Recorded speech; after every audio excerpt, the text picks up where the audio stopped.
மதுரை தண்ணி சட்னி இது பிடிக்காதவங்க இருப்பாங்களா? வாங்க எப்படி பண்ணுறதுன்னு பார்க்கலாம்.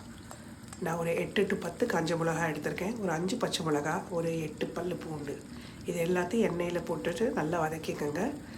ஒரு 2 நிமிஷம் வதக்குனதுக்கப்புறம் நறுக்கின வெங்காயம், ஒரு பெரிய வெங்காயம் எடுத்திருக்கேன் நான். மேபி ஒரு கப் இருக்கும். அதை நல்லா வதக்கிக்கோங்க.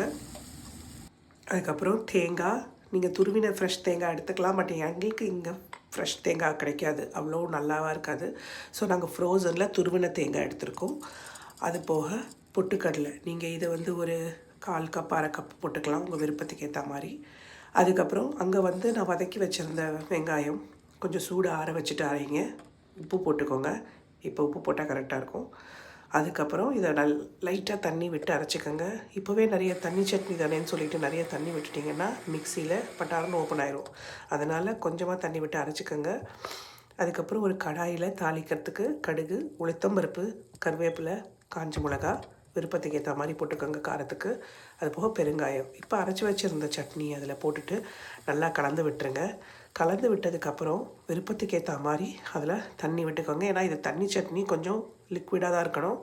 ஸோ அதை விருப்பத்துக்கு ஏற்ற மாதிரி கொஞ்சம் தண்ணியை விட்டுட்டு கலரி விட்டுக்கோங்க. நல்லா ரொம்ப கொதிக்கக்கூடாது. சிம்மில் வச்சு பண்ணுங்கள். அதுக்கப்புறம் ஆஃப் பண்ணிடுங்க. அந்த பக்கம் பார்த்திங்கன்னா நான் சுட சுட மெது இட்லி, இங்கே கஷ்டம்தான் இட்லி ஃபர்மெண்ட் பண்ணுறது, அதுவும் வின்டரில்.